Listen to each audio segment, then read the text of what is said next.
ईश्वर तुला धन्यवाद देतो, तुझे आभार मानतो, तुझा गौरव करतो प्रभू. का पुन्हा एकदा संधी दिली तुझा गौरव करण्याची, तुला धन्यवाद देतो.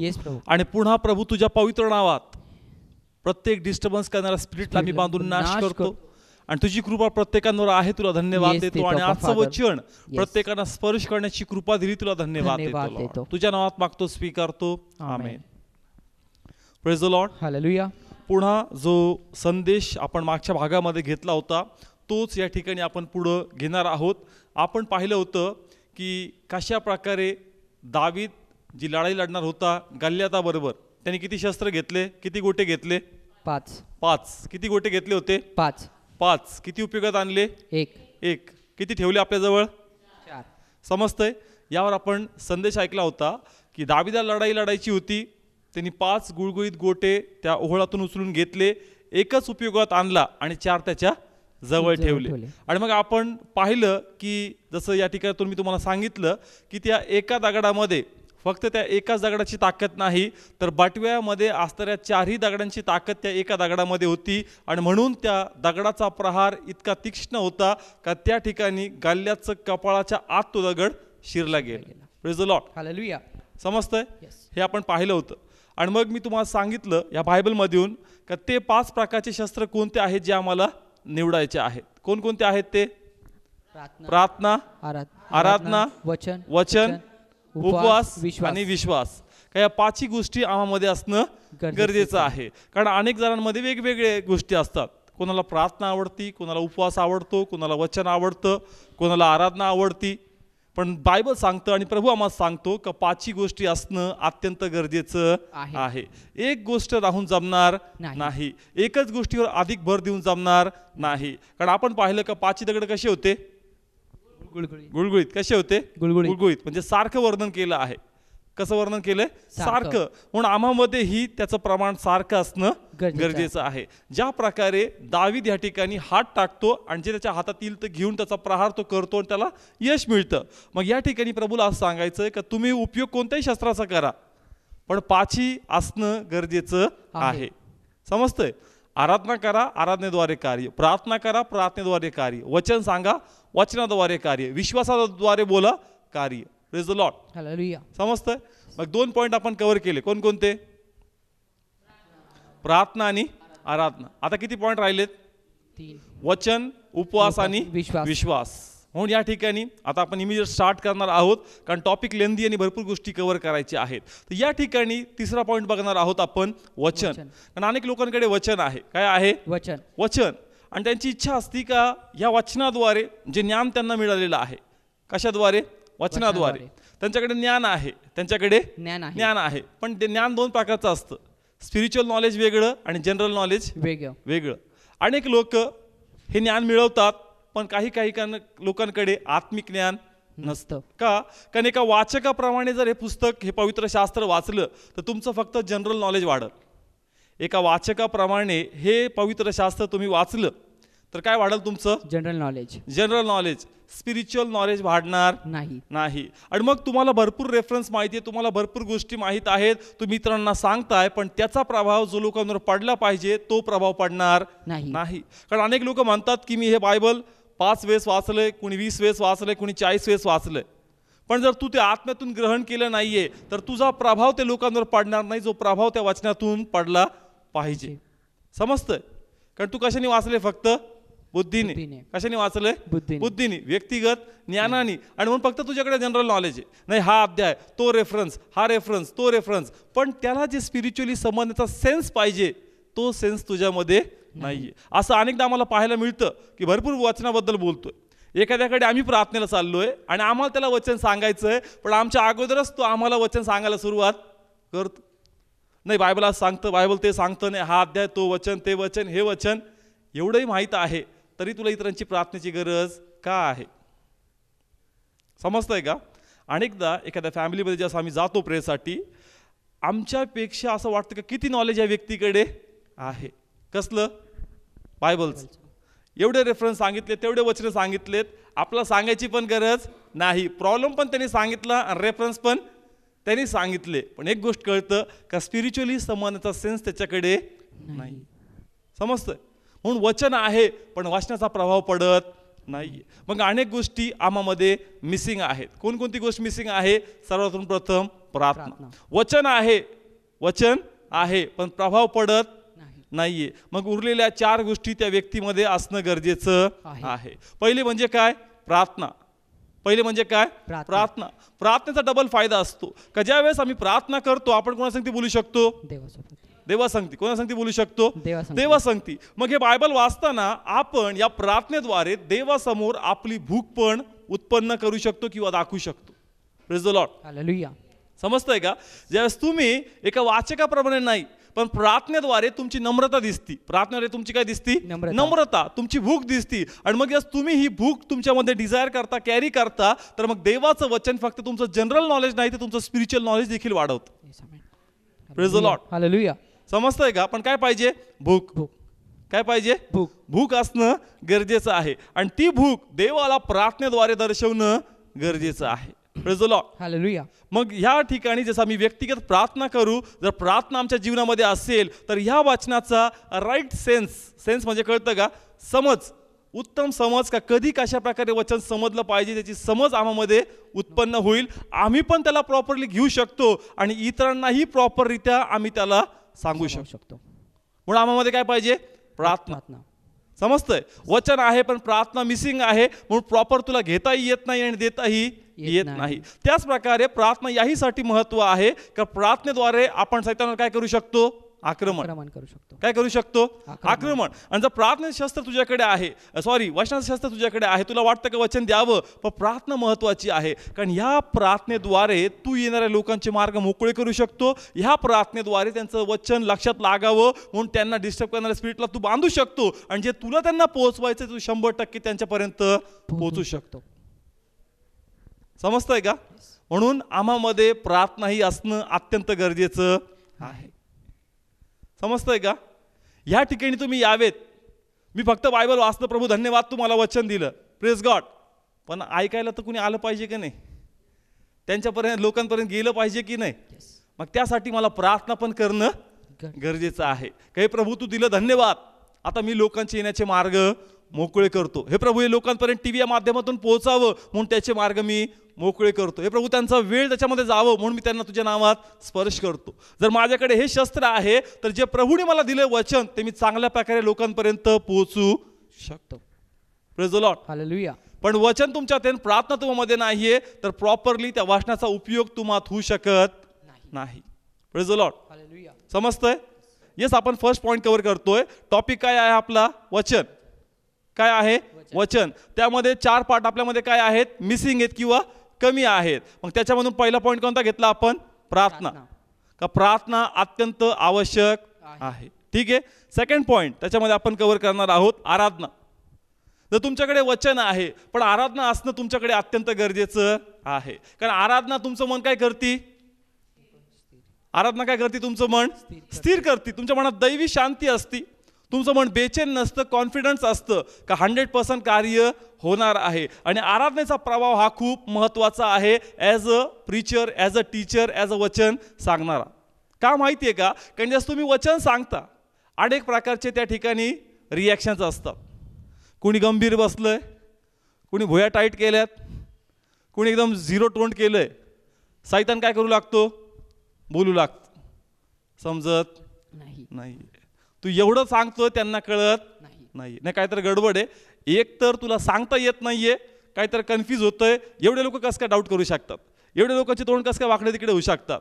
समजतंय? पण जर आराधना माझ्यामध्ये आहे, आराधनेचा पॉवर माझ्यामध्ये आहे, तर सैतान जे बोलू लागतो ते माझ्यावर मी आराधनेमध्ये हावी होऊ देणार नाही. कारण ती दैवी शांती माझ्यात प्रभाव टाकताना म्हणणार की सैतानाचं ऐकू नको, तुला जे वचन दिलंय तू कंटिन्यू कर. त्यांना ते समजत आहे. Praise the Lord. हालेलुया. समजतंय का? मला काय सांगायचंय तुम्हाला? वचन. पण जर तुम्ही बोलणारच नाही, तुम्ही उत्तर देणारच नाही, कोण बोलणार माझ्या मनात? समजतंय का? जरी इथं प्रेयर चालू आहे पण डेव्हिल मनामध्ये बोलायला स्टार्ट करतो. रिस्पॉन्सच नाही, कळतच नाहीये. कोण सांगतंय? कळत नाही त्यांना. येस, माझ्या मनात काय ऐकू येतं का मी म्हणतोय की कळलं का तुम्हाला? हाय नाही. एक आवाज येतो आतमध्ये, यांना समजत नाही. मग कोण म्हणतंय ते मला याला समजत नाही. समजतंय का? पण जर आराधना माझ्यामध्ये आहे तर मी खिन्न होणार नाही. तर ती आराधना माझ्यामध्ये शांती स्थापित केलेली असती, माझा विश्वास अजून वाढतो का? काही हरकत नाही. अजून एक एक्झाम्पल दे, त्यांना हे वचन समजणार आहे. Praise the Lord. हालेलुया. समजतंय? नाही तर डिस्टर्ब लगेच. इथं प्रीचिंग चालू, इथं काहीतरी चालू आहे, बघ एवढं महत्वाचं वचन, असं वाटतं की त्याला कळलं पाहिजे, तो भलतंच काहीतरी तिथं करत बसतो. अरे बाबा, तुझ्यासाठी आणलं होतं, तू ते मिस करून टाकलं. समजतंय का? या ठिकाणी वचन शेअर करतो आपण. आपल्याला कोणी दिलं वचन? देवाने. आणि मग माहित असतं का हे वचन एकदा का लोकांमध्ये गेलं ते कार्य करणार, आणि म्हणून ते जाणं अत्यंत गरजेचं आहे. एक एक वचनातलं मर्म त्यांना कळावं असं आतून तळमळ वाटते. कारण जास्त ते वचन आपला स्पर्श करतं, ते वचन सांगतं का याच्याद्वारे 100% कार्य होणार. आणि मग जास्त आपण ते डिलिव्हरी करतो वचनाची, पाठवत असतो. काही लोक ते घेत नाही, इकडे तिकडे डिस्टर्बन्स करत राहतात. डोळ्यांसमोर ते चित्र येतं आणि साहित्यान बोलायला स्टार्ट करतो का रे बघ वचन त्यांच्यापर्यंत पोहोचत नाहीये, असून पण ते नसल्यासारखे करतात आहे. समजतंय? 2 मिनिटात तो खिन्न करतो. पण जर आराधना असेल तर हा खिन्नपणा हवी होऊ देत नाही. आत्मा मोठ्या चालाकीने त्यांना इन्व्हॉल्व करून घेतो. असे काही शब्द आपल्या मुखातून काढतो किंवा असं काही माइंडमध्ये तो टाकतो का तो जो शांत बसलाय, तो जो भटकलाय, त्याला इन्व्हॉल्व कर, त्याला त्यामध्ये घे, म्हणजे त्याचंही लक्ष वाचनाकडे लागेल. Praise the Lord. हालेलुया. समजतंय? म्हणून आराधना खूप आवश्यक आहे. कारण आराधना तुम्हाला स्थिर करते. आराधना तुम्हाला काय करते? स्थिर करते. आणि ही स्थिरता वचनामध्ये अत्यंत आवश्यक आहे. कारण मी तुम्हाला सांगतो की वचन मे बी तुम्ही घरी वाचा, ज्याही प्रकारे प्रभू तुम्हाशी बोलतो, पण अनेकदा असेही रिव्हेलेशन असतात का वचन सांगण्याच्या पूर्वी तुम्हाला पण ते माहीत नसतात. On the movement, on the point परमेश्वर ते प्रगट करतो. समजतंय का? वचन मी माझ्या घरी बसणार, मी प्रार्थना करणार, देव मला कशा ना कशा माध्यमातून ते प्रगट करेल. घरी बसल्या गाडीवर चालता लिंक पाहिजे देवा सांगते, देव कधी पण ते प्रगट करतो. बरोबर?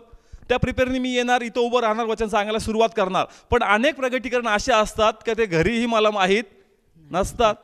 पण ऑन द मुवमेंट चालू प्रीचिंगमध्ये परमेश्वर तो दृष्टांत आम्हाशी बोलतो आणि त्याचा अधिक उलगडा आम्हाला तो देतो. पण मन कसं पाहिजे? स्थिर. कसं पाहिजे? स्थिर. जर मी ऑलरेडी डिस्टर्ब आहे, लक्ष नाही, कोणी इकडे बघतंय, कोणी तिकडे बघतंय, कुठं गाण्याचा आवाज चालू आहे, अर्धे तिकडे चर्चा करतायत, मन 5 मिनिटात खिन्न होईल असं वाटेल का बंद कर प्रीचिंग, जाऊ द्या, यांना जर गरज नाही तर. समजतंय का? पण जर आराधना आहे तर हृदयात शांती आहे. काळजी करू नको, हा चॅलेंज तुझ्या समोर आहे. परमेश्वर कृपा देईल आणि उत्तम वचन लोकांपर्यंत जाणार आहे. Praise the Lord. हालेलुया. म्हणून तुमची इच्छा आहे का वचनचं शस्त्र तुमच्याकडे आहे, तुम्हाला वाटतं काय द्यावं, पण आराधना खूप महत्त्वाची आहे. कारण ही तुम्हाला स्थिर ठेवती आणि तुमचं जे इम्प्रेशन पडलं पाहिजे वचनाला घेऊन ते 100% त्यांच्यापर्यंत पडल्या जातं. Praise the Lord. हालेलुया. का? कारण आपण देवाचे कोण आहोत? निरोपे किंवा मॅसेंजर. आणि मग देवाने जे दिलं ते आम्हाला लोकांपुढे मांडणं अत्यंत गरजेचं आहे. ते कमी झालं नाही पाहिजे आणि ते आपल्या मनाने ऍड पण नाही झालं पाहिजे. जेवढं प्रभूने सांगितलं तेवढंच आपण ते दिलं पाहिजे. पण यासाठी मन स्थिर असणं अत्यंत आवश्यक आहे. का? कारण जसं आपण स्थिर असतो, एक मुख तुमच्याशी बोलतोय आणि एक जे माइंड आहे ते पवित्र आत्म्याकडून अजून घेत. समजतंय का? आता कोणा सांगती बोलतोय तुमच्यासोबत, at the same moment next पॉईंटसाठी पवित्र आत्मा सांगत राहतो का आता नेक्स्ट पॉईंट तुला हा मांडायचा आहे, याला हे शब्द जोडायचे. समजतं का? अवघड चालला पॉईंट. कुणा सांगती बोलतोय?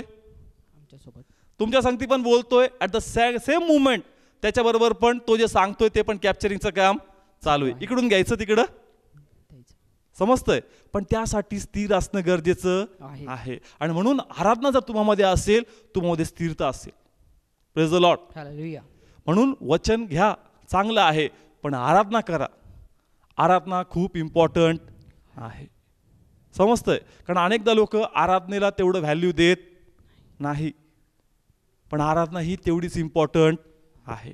Praise the Lord. हालेलुया. समजलं? आपण थर्ड पॉईंट घेतोय कोणता? वचन. 2 पॉईंट कव्हर केले. कोणकोणते? प्रार्थना, आराधना. प्रार्थना आणि आराधना. थर्ड पॉईंट आहे उपवास. थर्ड पॉइंट आहे उपवास. उपवास. आता उपवास जो आहे हा मी या ठिकाणी कव्हर करतो की उपवास यासाठी गरजेचा आहे कारण उपवासामध्ये कोणाच्या सानिध्यात येतो आपण? देवाच्या.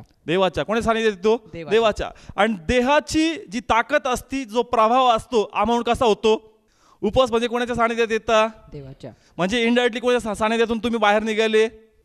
देहाच्या किंवा सैतानाच्या. समजतंय का? देहाच्या प्रभावातून तुम्ही आले. आता मी लाईट समोर उभा आहे, अंधार दिसतोय का? नाही. थोडाफार दिसल गळ्याखाली, थोडाफार दिसल बॅक साईडला, कमी प्रभाव आहे बरोबर. पण मॅक्झिमम प्रभाव कसला आहे? प्रकाशाचा. अंधार आहे पण कुठे आहे? माग. थोडाफार आहे, पूर्ण नाही. समजतंय? मग उपवास जो आहे आम्हाला हा प्रकाशामध्ये आणतो आणि अंधार आम्हावर हावी होऊ देत नाही. आता कशा प्रकारे? वचन तुमच्याकडे आहे. काय आहे तुमच्याकडे? वचन. वचनाची तलवार तुम्हाला चालवायची. वचनाची तलवार तुम्हाला चालवायची. पण जर लोकच आले नाही, जर लोकच त्या ठिकाणी ज्या प्रकारे गर्दी आली पाहिजे ती जर आली नाही, तिथं कोणतरी बोलायला सुरुवात करतो. कोण? सैतान. का कोणीच आलं नाही. एवढेच लोक प्रेरले आहेत. मग ज्या प्रकारे आपण त्या ठिकाणी स्थिर उभं राहिलो पाहिजे, जर उपवासाची ताकद आमच्यामध्ये नाहीये तर ते नकारात्मक प्रश्न 5 मिनिटात तुम्हाला खिन्न करतील. तुम्हाला सांगतील का तुझ्यावर प्रभूचा अभिषेक नाहीये, तुझी सेवा मान्य सेवा नाहीये, तू प्लीज देवाचं कार्य करू नको. समजतंय का? किंवा सेकंड पॉइंट, लोक आले नाही तर मनात एक राग उत्पन्न होतो, काही येत नाही. मग प्रीचिंगच्या बदले वचन जे प्रभूने दिलं ते नाही सांगणार, माझ्या मुखातून फक्त रागच बाहेर पडणार. समजतंय का? अवघड गेलं. मला काय सांगायचं? प्रभूचं वचन. पण लोक आले नाही, मग माझ्यामध्ये फ्रस्ट्रेशन हवी होऊ लागतं आणि ते फ्रस्ट्रेशन रागाच्या भरात बाहेर पडू लागतं. आणि मग प्रभू म्हणतो का माझ्या सेवकाच्या मुखात वचन दिसलं पाहिजे, पण वचन दिसत नाही, त्याच्यामध्ये लपलेलं फ्रस्ट्रेशन दिसत आहे. पण जर उपवास तुमच्यामध्ये आहे तर सैतानाचे प्रश्न तुम्हाला खिन्न करणार नाही, पण देवाचा आत्मा तुमची शक्ती अजून वाढवल. का जरी अल्प आहे, जरी थोडे आहेत, पण हे लहान कळपा भिवू नको, मी तुला मोठा करणार आहे. जरी तुझा प्रारंभ लहान आहे पण मी तुला मोठा करणार आहे. Praise the Lord. हालेलुया. समजतंय का? त्या निगेटिव्हिटीमध्ये सैतान जो 5 मिनिटात खिन्न करतो, उपवासाची शक्ती, ती पवित्रता आम्हाला त्या दैहिक प्रश्नामध्ये डबल वेने आवेश भरती आणि मग ज्या ठिकाणी जी प्रीचिंग 80% करायची होती ती 100% होऊ लागते. समजतंय का? म्हणून काय पाहिजे आम्हामध्ये? उपवास. बघा अनेक प्रीचरमध्ये वचन गायब होतं आणि कधी कधी त्याच्यातला राग आम्हाला दिसू लागतो. समजतंय का? फॉर एक्झाम्पल, चर्चची गर्दी अर्धी जायला लागली किंवा इथले लोक दुसरीकडे दिसू लागले, मग त्याच्या नेक्स्ट प्रीचिंगमध्ये प्रीचिंग कमी आणि दुसरं काय असतं? राग, फायरिंग जास्त असते. मग कळतं वचन नाही याच्यात वचन नाहीये, याच्यामध्ये फ्रस्ट्रेशन आहे. का हे फ्रस्ट्रेशन हवी झालं तुझ्यामध्ये? कारण तुला त्याला अडवता आलं नाही, म्हणून तुझ्यामध्ये उपवासाची ताकद असणं गरजेचं आहे, जेणेकरून तो अंधार तुझ्यावर हावी होणार नाही. म्हणून तुम्हाला जी सेवा करायची प्रभूची, हा पॉइंट घ्या, खूप इम्पॉर्टंट आहे. कारण आम्हामध्ये सैतान नेहमी खेळ खेळतो. पावली कमी, मग पॉवर कमी, तुझ्यावर अभिषेक कमी, अशा वेळेने आपल्याला डाऊन करायचं तो बघतो. पण जर उपवास तुमच्याकडे आहे तर हे जळते बाण कार्य नाही करणार. या निगेटिव्ह प्रश्नांना परमेश्वर पॉझिटिव्हली रिप्लायला आन्सर देईल आणि डबल पॅशननी प्रभूचं वचन सांगणार. समजतंय? म्हणून उपवास असणं अत्यंत गरजेचं आहे. उपवासाचे वेगवेगळे फायदे आहेत. का उपवास तुम्हाला तुमच्यावर दैहिक शक्तीचा प्रभाव पडू देत नाही. मी अजून कंटिन्यू करतो उपवास मधले पॉइंट. फॉर एक्झाम्पल, मला एखादी गोष्ट तुमच्याकडून करून घ्यायची किंवा एखादी गोष्ट तुमच्याकडून मला पाहिजे, असंच द्याल का तुम्ही? एखादी गोष्ट मला तुमच्याकडून करून घ्यायची किंवा एखादी गोष्ट तुमच्याकडून मला पाहिजे, अशीच देणार नाही तुम्ही. तुम्हाला बरोबर मला त्या ट्रॅकला आणावं लागणार. आता दोन गोष्टी आहेत. मी जे करतोय म्हणजे मला जे तुमच्याकडून करून घ्यायचं किंवा मला जे तुमच्याकडून पाहिजे, हे खरंच वाचण्याच्या प्रेरणी मला होतंय का? किंवा मला माझी गरज भागवायची म्हणून मी तुम्हाला वाचनाद्वारे त्या प्रकारे ट्विस्ट करतोय आणि आपली प्लॅनिंग, आपली इच्छा पूर्ण करतो. समजतंय का? अवघड गेला पॉइंट. समजतंय का? मला काय करायची, माझी गरज पूर्ण करा, भागवायची भागवायची. मग असं तुम्ही काय ऐकणार, नाही. मग तुम्हाला बरोबर वचनाद्वारे टोले द्यायचे किंवा वचनाद्वारे असं तुमचं मन डायव्हर्ट करायचं का बरोबर जे मला करायचंय ते तुमच्यात साध्य झालं पाहिजे. पण दोन गोष्टी आहेत, मी जे केलं खरंच देवाच्या प्रेरणेने केलं का मी जे केलं माझी गरज भागवण्यासाठी केलं. ते म्हणतो का त्यांना तुम्हीच गाईड करू शकतो वचनाचा रेफरन्स देऊन, पण वचन मी आहे तुम्हाला फसू शकत नाही. नाही. कारण तुम्हाला कसं कुठं बसवलं पाहिजे होतं हे मला कळलं, काही तर मी मॅच होत नाही, पण त्यांच्यात ती डेअरिंग नाही आहे का उठून उभं राहावं, कारण हे वचन इथं मॅच होत नाही. तू त्यांना फोर्सफुली ते देत आहे. समजतंय का. जर उपवास तुम्हामध्ये आहे तर स्वार्थ तुम्हामध्ये हावी होणार नाही. येस, उपवास तुम्हाला देवाचं भय उत्पन्न करेल. म्हणाल देहाचं ऐकू नको, देहाचं ऐकू नको. देह तुला मिसगाईड करेल आणि देह तुला नेहमी तू कसा उंच होईल याची आयडियाज देतं देह. सेवकाईमध्ये न कळत प्रत्येकानं कसं व्हायचं असतं, उंच उंच. पण ह्याच्यावर आपण मात दिली पाहिजे का मला स्वतःहून उंच व्हायचं नाहीये. कारण बायबल सांगतं का ज्याला उंच व्हायचं त्याला नम्र व्हायचं. पण अनेकदा हे वचन क्लेम करतात पण प्लॅनिंग सगळी स्वतःची करतात. समजतंय का. वचन बोलायचं पण प्लॅनिंग कोण करणार, स्वतः. वचन मीच मांडणार पण चालक डोक्याने. रेफरन्स असे मांडणार का तुम्हालाही समजणार नाही का खरंच वचन सांगतंय का याचं स्वार्थ याच्यामध्ये लपलेला आहे. पण जर सेवकामध्ये उपवास आहे तर देहाची शक्ती त्याच्यावर हावी होणार नाही आणि चुकीच्या प्रकारे तो लोकांना मिसगाईड करणार. Praise the Lord. हालेलुया. समजतंय का. माझ्यावर डिपेंड असतं कसं कोणाला ट्विस्ट करायचं, पण देव सगळं पाहत असतो. म्हणतो प्लॅनिंग कर. त्यांना फिरवते, घाबरतात, त्यांच्याकडे वचन नाहीये. पण किती दिवस सत्ता गाजवशील, सत्य जास्त दिवस लपत नाही. होणार काही नाही. मी तुला जगाचा प्रकाश केलं होतं, तू पूर्ण जगात जाणार नाही. तुझी सेवा लिमिटेड राहील का, कारण तुझ्यामध्ये भेसळ आलेली आहे, तुझ्यामध्ये देह हावी होत आहे. समजतंय. उपवास अत्यंत गरजेचे आहेत का तुम्हावर ते दैहिक गोष्टी हावी होऊ देणार नाही. आज भरपूर ठिकाणी रॉंग वेने वचन मांडलं जात आहे आणि इमिजिएट कळतं की हे वचनाप्रमाणे नाहीये, पण लोकांना वचनाचा सेन्स नाहीये म्हणून या प्रकारे वचनामध्ये गडबड होत आहे. म्हणून जर तुम्हाला वचनात उभं राहायचंय, तुम्हाला वचनाची सेवा करायची आहे तर तुम्हात उपवास अत्यंत महत्त्वाचा आहे. कारण हा प्रकाश तुम्हावर अंधार हावी होऊ देणार नाही. वाटत तुम्हाला सगळं संपलं पण तो पुन्हा ताकद देईल, काळजी करू नको, मी नवीन गोष्टी उत्पन्न करणारा परमेश्वर. Praise the Lord. हालेलुया. समजतंय का. ओके, नेक्स्ट पॉइंट कोणता. विश्वास. पहिले काय पाहिलं आपण, नंतर आराधना, थर्ड उपवास, तिसरा उपवास आणि आता लास्ट पॉइंट विश्वास. पहा, मी तुम्हाला वचन सांगतोय. काय सांगतोय, वचन.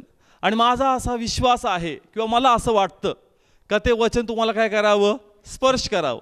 काय करावं, स्पर्श करावं. म्हणून प्रथम मला त्या वचनावर विश्वास ठेवणं गरजेचं आहे, जेणेकरून मी जे सांगतो त्याच्यावर तुमचा विश्वास बसेल.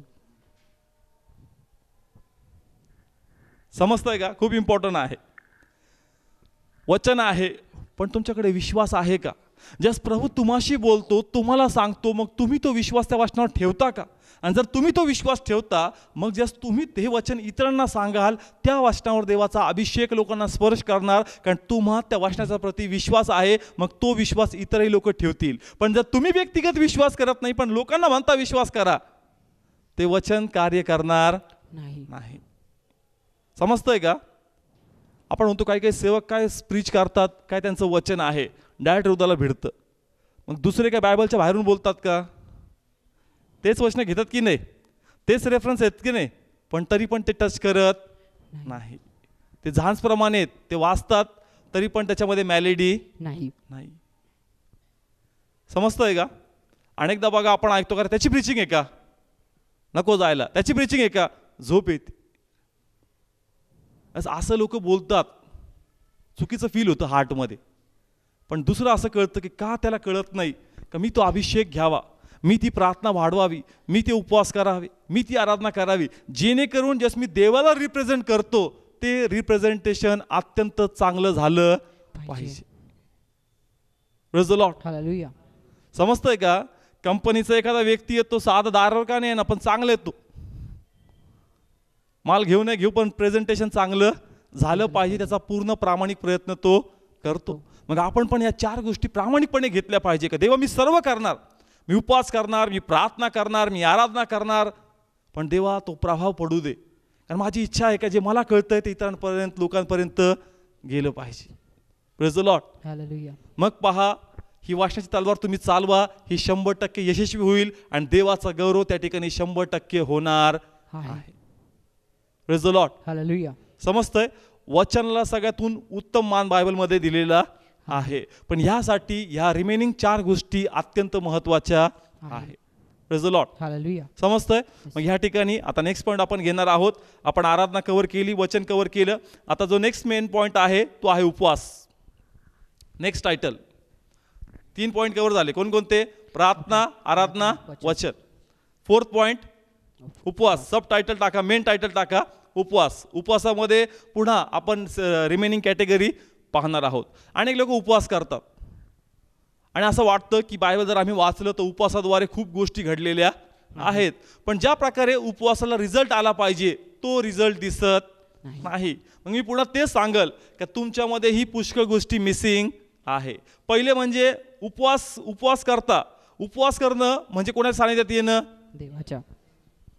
कोणा सानिध्यात येणं? देवाच्या. कोणाला भेटणं? देवाच्या. ठीक आहे, ओके. आता फर्स्ट पॉईंट मी घेईल का तुम्ही उपवास करताय, पण उपवासाचा काय पडला पाहिजे? प्रभाव. काय पडला पाहिजे? प्रभाव. पण तुम्हामध्ये फर्स्ट पॉईंट आराधना असणं अत्यंत गरजेचं आहे. कारण आराधना म्हणजे काय? हृदय काय करणं?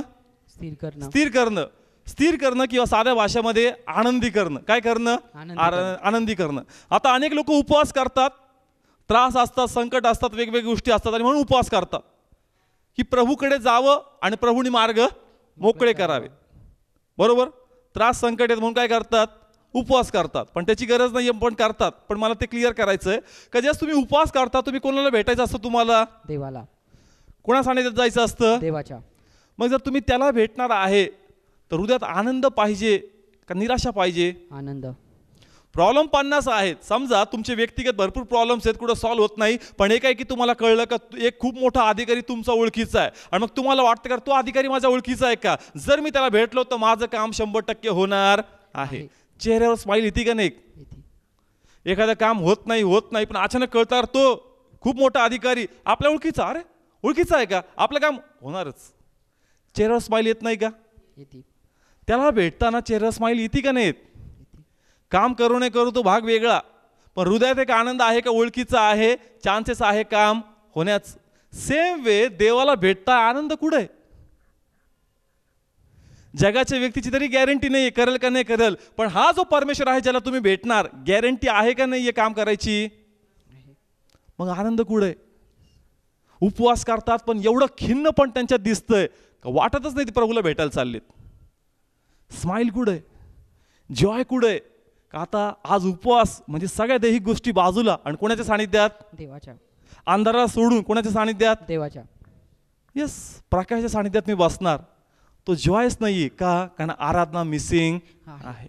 आराधना असेल तर निराशा निघून जाईल आणि आनंद उत्पन्न येईल, कारण तू प्रभूला भेटणार आहे. आज 100% कार्य होणार आहे. Praise the Lord. हालेलुया. समजतंय? म्हणून उपवास करताय तर आराधना अत्यंत महत्वाची आहे. कारण ज्याला भेटताय ना चांगलं तयार होऊन त्याला भेटायला जा. म्हणजे काय? स्थिर अंतकरण घेऊन त्याच्या समोर. समजतंय का? टफ गेला पॉइंट. आराधनेमध्ये भेटता की नाही तुम्ही कोणाला? देवाला. मग चांगला गेटअप करून गेलं पाहिजे का असं रडकं तोंड घेऊन गेलं पाहिजे? चांगला गेटअप करून गेलं पाहिजे. चांगला गेटअप केला पाहिजे. कसला? अंतकरणाचा. आणि म्हणून आराधना करायची जेणेकरून हार्ट स्थिर होतं, जॉय येतो हार्टमध्ये का आपलं काम होणार आहे. Praise the Lord. Hallelujah. Okay. Second point त्याच्यामध्ये आहे प्रार्थना. उपवास करताय पण प्रार्थना महत्वाची आहे. समजा तुम्हाला सचिन तेंडुलकर बरोबर भेटायचं. कोणाबरोबर? सचिन तेंडुलकरला. किंवा बिल गेट्स. आणि असं तुम्हाला बसवलं, कोणाला भेटतोय मी? आणि मी समजा कॉलेजमध्ये हे माझ्यापेक्षा खूप सिनियर आहेत, मला उत्कंठा नसेल का त्यांना प्रश्न विचारण्याची? त्यांना गायडन्स विचारण्याची, का तुम्ही कसं काय झाले, तुम्ही कसा स्टडी केला, तुम्ही कसे खेळले, तुम्ही कशी प्रॅक्टिस केली. मी टिप्स घेणार की नाही त्यांच्याकडून, मी त्यांना विचारणार की नाही. पण जर 1 तास मला संधी भेटली, 2 तास त्यांच्याबरोबर राहण्याची, ते पण गप आणि मी पण गप, लोक मला काय म्हणतील. इतकी चांगली संधी होती त्यांच्याकडून टिप्स घेण्याचे. समजा मलाही क्रिकेट खेळायचं, मी चांगले टिप्स घेऊ शकलो नसतो की यांच्याकडून. घेतली असती. येस, समजा बिल गेट्स आहेत, मला कम्प्युटरमध्ये काहीतरी करायचं आहे, मी चांगल्या टिप्स घेतल्या नसते की यांच्याकडून. घेतली असती. पण संगतीच आहे, पण मी गप्प आहे, मी बोलत नाही. संगती होतो 4-5 तास, पण गप्पा मारल्या, काहीच सजेशन घेतले नाही. उपवासामध्ये प्रार्थना यासाठी आवश्यक आहे, कारण उपवास करता कोणा सानिध्यात जाता, मग त्याच्याबरोबर जाताना बोलतच नाही त्याच्याबरोबर. उपवास तुम्ही करता कोणा सानिध्यात जाता, देवाच्या. अरे मग बोलणार कोण त्याच्याबरोबर, त्याला विचारणार कोण, त्याच्याकडून माहिती कोण घेणार. समजतंय का. या ठिकाणी जसं मी सांगितलं का सचिन आहे, पण मी काहीच विचारलं नाही. देवाच्या सानिध्यात मी आहे, पण त्याच्याबरोबर थोडंही मी बोललो नाही. उपवास तर केला, पण गप्पाच त्याच्याबरोबर. गप्पा मारणं म्हणजे काय, रॉंग वेने घेऊ नका. गप्पा मारणं म्हणजे प्रभू संगती बोलणं, प्रभूला विचारणं. अरे त्या सहभागितामध्ये परमेश्वर तुम्हाला एवढं काही सांगल का तुमचा उपवास सार्थक होईल, पण प्रार्थनाच तुमच्यामध्ये नाही. तुम्ही देवाच्या सहवासामध्ये असून पण नसल्यासारखे आहात. देव म्हणाला अपॉइंटमेंट घेतो, नेहमी भेटायला येतो, पण मन धरून बसतो. असा उपवास मला नको. समजतोय का. उपवास धरतो त्यावेळेस आपण कोणाची अपॉइंटमेंट घेतो, देवाची. आणि कोणाच्या सानिध्यात जातो, देवाच्या. पण ते म्हणतो तुला कळतच नाही की तू माझ्या सानिध्यात आहे का.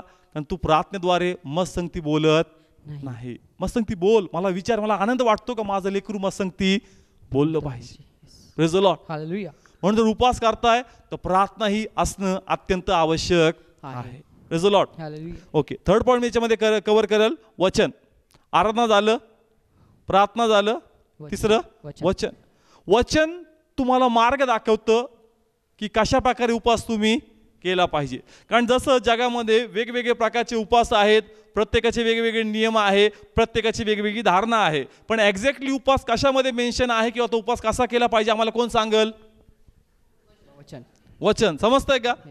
याला विचारलं कसा उपवास आहे, चालतं लिंबू शरबत, बर नाही खिचडी पण चालती. ज्याच्या घरी जावं त्यांनी जी डिश दिली तो म्हणतो का नाही अलाउड आहे. समजतंय का. तुम्हाला उपवास आहे, एखाद्याच्या घरी जात, मग जो जी डिश ऑफर करेल तो म्हणतो बदल हे चालतं. म्हणलं उपवास म्हणजे नेमका कोणता आहे काय माहीत. ज्याच्या घरी जात त्यांनी वेगळा GR पास केलेला आहे का नाही उपवासामध्ये अलाउड आहे. मग खरंच उपवास काय आहे मला कोण सांगल. पण खरं ज्ञान वचनात आहे का उपवास कसा करायचा, पण आम्हाला वचन नाही. उपवास तर केला पण गायडन्सच घेतलं नाही का उपवास कसा करायचा. म्हणून तुझा उपवास काय मान्य होत नाही. कारण ज्याला तू उपवास म्हणतो तो मुळात उपवास नाहीये. कारण तू फक्त जेवण सोडतो आणि दुसरे आयटम फॅन्सी आयटम तू समजतोय का. मेन कोर्स सोडतो पण कोणते आयटम घेतो, सगळे फॅन्सी आयटम खातो आपण. मग देव म्हणतो का हा उपवास कुठे. उपवास म्हणजे दैहिक ज्या गोष्टी आहेत त्यांना मारायचं आणि आत्मिक गोष्टी ग्रहण करायच्या. समजतंय. आता काही लोकांना राग पण येणार याचा, काही लोकांना राग येईल. मला एक्सप्लेन करायचं महत्वाचं आहे. कशासाठी का तुम्हाला सहन होतं, आम्हाला नाही होत. बरोबर. आता मला आन्सर द्यायचं तुम्हाला. उपवास करताय काही ना काही प्रभूकडून मागताय, बरोबर. मग प्रभू देणार याच विश्वासाने तुम्ही उपवास करताय ना. मग पहिला उपवास याचसाठी करायचा का मला उपवास चांगला करता येऊ दे. मग देव ताकद नाही देणार का. देणार. समजतंय का. इमोशनल म्हणून काय जमतं, आपण होतो नाही त्याला जमतं मला नाही जमत म्हणून हा जास्त बोलतोय. अरे तसं नाहीये. तुला माहिती आहे का तू उपवास करतोय, देव तुला काहीतरी देणार आहे. मग पहिला उपवास पहिली प्रार्थना याचसाठी की मला उपवास करता येऊ दे प्रभू. जर देव ते देऊ शकतो तो उपवास करता नाही शिकू शकत का. शिकू शकतो. म्हणतो तू पण किती स्वार्थी, ते नाही मागत. समजतंय. म्हणून वचन आपल्याकडे नाही. यास वचन येतं कळतं का प्रभू मी जे उपवास करतो हा उपवास नाहीच आहे. मग प्रभू मला तो उपवास करायचा आहे जो तुला आवडणारा आहे. कारण उपवास मला देवाच्या सानिध्यात घेऊन जातो. मग मला देवाच्या सानिध्यात जाणं अधिक प्रिय आहे. म्हणून मला इतरांच्या तर्काद्वारे इतरांच्या बुद्धीद्वारे उपवास नाही करायचा. वचन जे सांगतंय त्याचप्रमाणे मला उपवास करायचा आहे. मग तो उपवास मान्य होईल आणि परमेश्वराचा गौरव होईल. नाही तर लोक म्हणतात एवढे उपवास तेवढे उपवास, रिझल्टच नाही. पण उपवासामध्ये प्रार्थना नाही, आराधना नाही, वचन नाही, कुठून होणार तुझा उपवास मान्य? तू फक्त डायटिंग थोडीफार प्रमाणात करतोय, ती पण पूर्ण नाही. समजतंय? नेक्स्ट पॉईंट मी कव्हर करेल याच्यामध्ये, विश्वास. लास्ट पॉईंट आहे याच्यामधला, विश्वास. कशामधला? उपवासामधला. विश्वास खूप महत्त्वाचा आहे. उपवास करतो, अनेक लोक प्रॉब्लेमसाठीच उपवास करतात, पण आपण कशासाठी केला पाहिजे उपवास? आध्यात्मिक वाढीसाठी. आणि हा विश्वास आपण धरला पाहिजे का मी कोणाच्या सानिध्यात जाणार आहे? देवाच्या. मी जे मागत आहे परमेश्वर ते मला 100% देणार आहे. कारण मी कोणत्या व्यक्तीला भेटत नाहीये, मी कोणत्या माणसाकडे जात नाहीये का जो मला हा म्हणल किंवा नाही म्हणल. मला एकच माहिती आहे का त्याच्या हृदयात मस्ती प्रेम आहे, त्याचं प्रेम एवढं मोठं आहे की त्यांनी एकुलता एक पुत्र दिलाय. तर मी ज्या कारणास्तव प्रभूकडे जातो ते तो मला देणार नाही का? पण अनेक लोकांना उपवास तर आहे, पण उपवासाबद्दल जो विश्वास त्यांचा पाहिजे आशीर्वाद भेटण्याचा, तो विश्वास त्यांच्यामध्ये नाही. एक पद्धत किंवा एक ट्राय करून बघतात, रिस्क घेऊन बघतात. उपवास करून बघ, देव कार्य करतो. करून बघ, म्हणजे तुझा विश्वास नाही. या विश्वासाने कर का उत्तर भेटणारच. Praise the Lord. समजतंय का? सांगताना कसं म्हणतात, 7 दिवसाचे उपवास करून बघ, 4 दिवसाचे उपवास करून बघ, बघ मग रिझल्ट येईल. नाही, करण्या अगोदर विश्वास धर का रिझल्ट येणारच. कारण मला विश्वास आहे का मी कोणत्या व्यक्तीच्या नाही, देवाच्या सानिध्यात जाणार आहे. Praise the Lord. हालेलुया. समजतंय? म्हणून विश्वास असणं अत्यंत गरजेचं आहे. बायबल सांगते तुम्ही जेही करता त्यामध्ये काय मिसळा? विश्वास. म्हणजे ते सक्सेस किंवा ब्लेसेड होणार आहे. समजलं? मग उपवासामध्ये काय काय पॉईंट सांगितले? आराधना, प्रार्थना, वचन आणि विश्वास. ह्या 4 गोष्टी तुमच्यामध्ये येऊ द्या, तुमचा उपवास 100% ब्लेस होईल आणि तुमच्यात प्रभूचा गौरव होईल. लास्ट पॉइंट आता आपण घेणार आहोत, विश्वास. मेन टायटल सांगा, सब टायटल नाही. मेन 4 टायटल झालेत. कोणकोणते? प्रार्थना, आराधना, वचन, उपवास. हे मेन टायटल सांगितले मी, बरोबर? आणि हे एकमेकांसंगती कशी आहेत? इंटर रिलेटेड आहेत, बरोबर? लास्ट पॉइंट आपण घेतोय कसा? विश्वासाबद्दल. पहा, विश्वास सर्वातून इम्पॉर्टंट आहे. अनेक लोकांमध्ये विश्वास आहे असं ते म्हणतात. पहा, बायबल सांगतं विश्वास धर म्हणजे प्रभूचा गौरव पाहशील. विश्वासाने ते अनेक गोष्टी करतात, पण ज्या प्रकारे आन्सर आलं पाहिजे त्यांना आन्सर येत नाही. आणि मग असं ऐकायला मिळतं की नाही, आम्ही विश्वास धरला होता, आम्ही असं केलं होतं, पण देवानी कार्य केलं नाही. आणि आता आम्ही देवाचे मार्ग, देवाचं जे काही काम होतं किंवा देवाचं जे हे होते, रस्ते होते, आम्ही ते सोडलेले आहेत. का? कारण प्रभूंनी आम्हाला आशीर्वाद दिलेला नाही. पण प्रथम प्रश्न असा आहे का ज्याला तू विश्वास म्हणतो तो खरंच विश्वास तुझ्यामध्ये आहे का? समजतंय का? समोरचा काय म्हणतो, माझ्यामध्ये काय होता? विश्वास. प्रश्न असा आहे का ज्याला तो विश्वास म्हणतो तो खरंच विश्वास आहे का? बोलल्याने विश्वास येत नाही. आज कुणी येतं प्रेयरला म्हणतं विश्वास आहे का? आहे ना विश्वास. अरे आला कुठून विश्वास? आला कुठून? म्हणून फक्त बोलतात विश्वास आहे, पण त्याच्यामुळं सिद्ध होत नाही का विश्वास आहे. आणि म्हणून ते बोलतात, ते करतात, पण भलतंच काहीतरी घडतं आणि देवापासून अजून लांब जातं. समजतंय का? इमोशनली होऊन डिसिजन घ्यायचे. नाही, देवाचा आत्मा माझ बरोबर आहे, नाही देव मला लज्जित होऊ देणार नाही, आणि प्रोग्राम फ्लॉप, डिसिजन चुकीचे. देवाने कसं काय मला लाजू दिलं काय माहित. समजतंय का? अनेक लोक विश्वासाच्या नावाखाली जोशमध्ये वेगवेगळे निर्णय घेतात, गोष्टी करतात, पडतात, आणि मग म्हणतात देवावर मी विश्वास ठेवला, देवाने असं का होऊ दिलं. ज्याला तू विश्वास म्हणतो तो खरंच विश्वास आहे का? आणि ज्यावेळेस ज्या विश्वासात उभं राहायचं त्या प्रकारे तू उभं राहतोस का? मनानेच निर्णय घेतो, कधी कशात उभं राहतो, म्हणतो नाही विश्वास आहे देव करणार. समजतंय का? म्हणून विश्वासामध्ये पण 4 गोष्टी असणं आवश्यक आहे. ज्याला तुम्ही विश्वास मानताय तो विश्वास आहे का हे पण तपासणं गरजेचं आहे. आणि म्हणून प्रथम त्याच्यामध्ये काय पाहिजे? वचन. काय पाहिजे? वचन. समजतंय ना? एक पॉइंट आशिषनी कव्हर केला होता का तुमच्यात ज्ञान आहे असं तुम्हाला वाटतं, पण खरंच ते ज्ञान आहे की नाही ज्ञान हे तुम्ही कशाने तपासा? वचनाद्वारे. सेम वे तुम्ही विश्वास मानता, पण खरंच तो विश्वास आहे का हे तुम्ही चेक करा. आणि विश्वास कशाने येतो? वचनाने. वचनाद्वारे. जर तू वचनाच्या सानिध्यात आहे तरच तुझ्याकडे योग्य विश्वास आहे, बळकट विश्वास आहे, जो संकट समयी त्या संकटात टिकून राहण्याची ताकद तुला देईल. कारण तो विश्वास मनाने आलेला नाहीये, तर वचनातून आलेला विश्वास आहे. समजतंय का? वचनाने आलेला विश्वास आणि त्या वचनावर जास्त तुम्ही उभं राहता, तो विश्वास कधी तडा जाणार नाही, तो कार्य करणार. का? कारण तो फक्त मुखाने बोललेला नाही, पण कुठून आलेला विश्वास आहे? वचनाने. समजतंय का? हाड गेला हा पॉइंट. हा विश्वास असाच आलेला नाही, कुठून आलाय? वचनापासून. वचनातून. म्हणजे तुम्ही कोणाचा मान करताय? वचनाचा. मग तुम्ही वचनाचा मान करा, प्रभू तुमचा मान करणार. आणि म्हणून तो विश्वास काम करणार ज्याला वचनाचा आधार आहे. जो फक्त इमोशनली डिसिजन आहे का नाही करू बिंदास, देव आपल्या बाजूनी, डायलॉग मध्ये नाही पाहिजे. आपण कशातून पाहिजे? वचनातून. समजतंय का?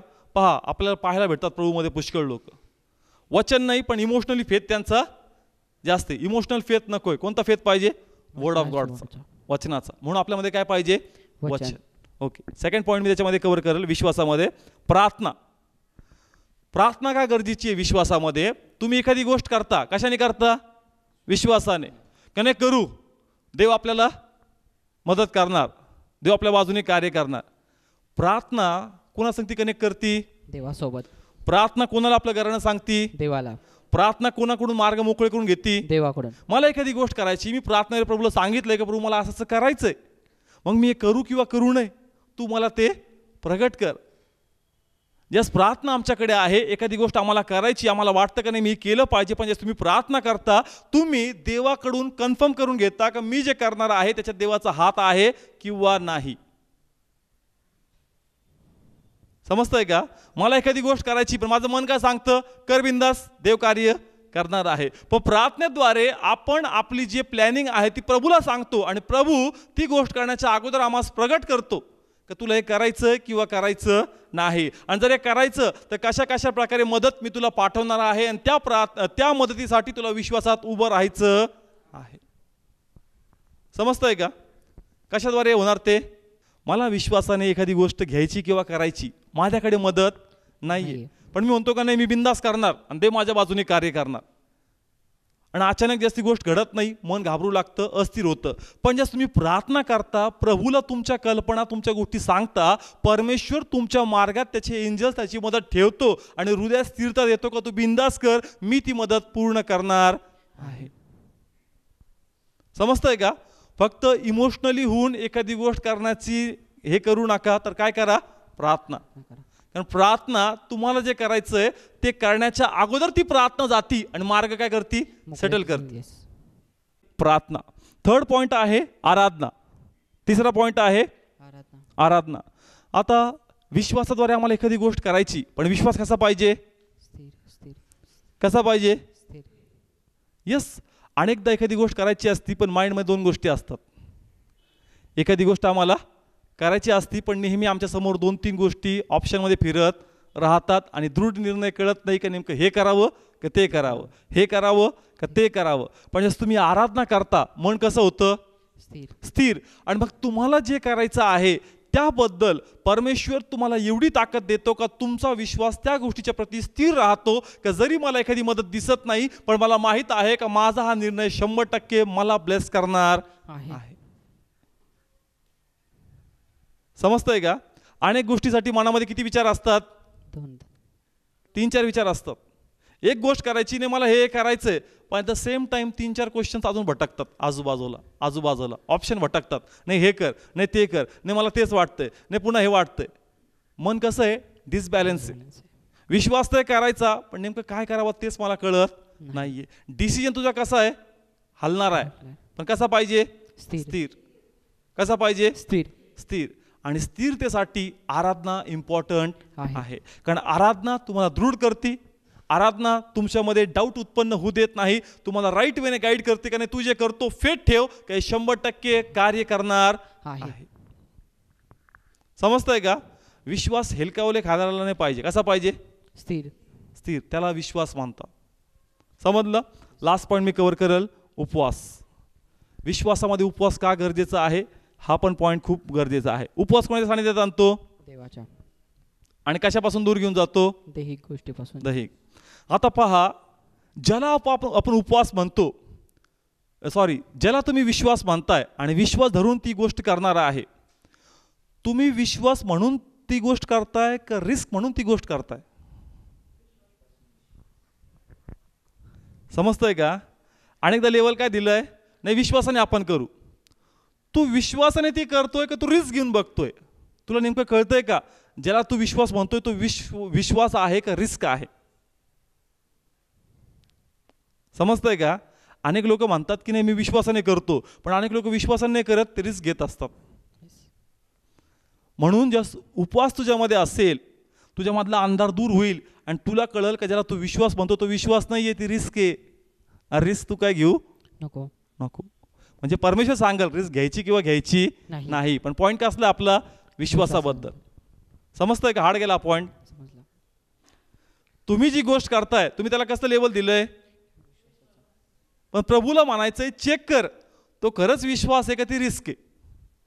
रिस्क म्हणजे काय? करून बघ, झालं तर झालं, आणि विश्वास काय? होणारच. रिस्कवाले शब्द जसं आपण रिस्क घेतो आपण तो करून बघू, झालं तर झालं आणि नाही झालं. पण जस विश्वास आहे, शब्द कसे पाहिजेत? स्थिर. नाही, परमेश्वर कार्य करणार आहे. अरे अजून फंड्स नाही आहेत, अरे काळजी करू नको, अदृश्य मदत आहे, देव ती आम्हाला देणार आहे. अरे लोक नाही आहेत, काळजी करू नको, विश्वासाने उभं राहा, परमेश्वर या कळपाला वाढवणार आहे. समजतंय का? मला कळतं की मी रिस्क नाही घेत, तर मी विश्वासामध्ये उभे आहे, कारण माझ्याकडे जे शब्द आहेत ते स्थिर शब्द आहेत आणि ते विश्वासामुळं आहेत. म्हणून आम्हाला या 5 गोष्टी विश्वासामध्ये असणं गरजेचं आहे. Praise the Lord. हालेलुया. समजतंय? मग हे 5 शस्त्र तुम्ही परिधान करा, हे तुमच्यामध्ये घ्या, याचा उपयोग करा आणि परमेश्वर 100% तुमच्या प्रार्थनेत किंवा तुमच्या आराधनेत किंवा तुमच्या उपवासामध्ये किंवा तुमच्या वचनामध्ये किंवा आराधनेमध्ये देव 100% कार्य करणार आहे. Praise the Lord. हालेलुया. समजतंय का? दावीदाने किती दगड घेतले होते? 5. किती मारला? 1. किती ठेवले? 4. पण किती पाहिजेत? 5. समजतंय? घेतले 5 होते, ठेवले 4 होते. आम्हालाही या 5 गोष्टी आम्हामध्ये घ्यायच्यात. फ्रीडम तुम्हाला आहे का तुम्हाला कसला उपयोग करायचा आहे? उपयोग करा. त्या 4चा प्रभाव त्या एकात असेल आणि ती एक नसून 5ची ताकद त्याच्यात असेल आणि देव महान कार्य त्याद्वारे करणार आहे. Praise the Lord. हालेलुया. हे पित्या परमेश्वर तुझे आभार मानतो, तुला धन्यवाद म्हणतो प्रभू. धन्यवाद, तू आम्हाशी बोलला, आम्हाच गोष्टी प्रगट केल्या. तुझे आभार मानतो प्रभू. का पित्या या 5 गोष्टी आम्हासाठी अत्यंत आवश्यक आहे. यासाठी आम्ही ते घातक शस्त्र बनावं का जे सैतानावर पडताच त्याचा नाहीनाट व्हावा. मग प्रभू आम्हा प्रत्येकांना आत्मपरीक्षण करणारं अंतःकरण दे का आम्ही कोणत्या गोष्टीमध्ये कमी आहोत. आमची आराधना कमी आहे का? आमचं वचन म्हणून कमी आहे का? आमची प्रार्थना कमी आहे का? आमचे उपवास कमी आहेत का? मग देवा आम्हाला प्रगट कर का कोणत्या कोणत्या एरियामध्ये कमी आहोत. मग कोणत्या कोणत्या गोष्टीला आम्ही कसं प्राधान्य द्यावं ते आम्हाला तू शिकव माझ्या परमेश्वरा, आणि आम्हाला प्रत्येकात तुझा गौरव हो दे. हे प्रभू या सर्वांना तुझ्या नावात मी आशीर्वाद देतो. जे टीव्हीवर पाहतात त्यांच्या तुझी कृपा स्वीकारतो आणि एकच तुम्हाला आठवण करून देतो का प्रभूला तुम्हाला घातक शस्त्र बनवायचं आहे. हे वचन आपल्यामध्ये परिधान करा, हे वचन आपल्यामध्ये घ्या. येणाऱ्या दिवसात परमेश्वर तुम्हाला महान कार्य करणार आहे. जे प्रार्थना तुम्ही देवाकडे करत आहात का प्रभू माझा उपयोग कर, ते म्हणतो का शस्त्र आपल्यामध्ये घे आणि तुझा उपयोग व्हायला सुरुवात होईल आणि देवाचा महान गौरव तुझ्यामध्ये होईल. आमेन. येस आमेन. हे पित्या आम्हास कृपा दे आणि आम्हात तुझा गौरव होते. सर्व गौरव तुला देऊन प्रार्थना मागतो, स्वीकारतो. आमेन.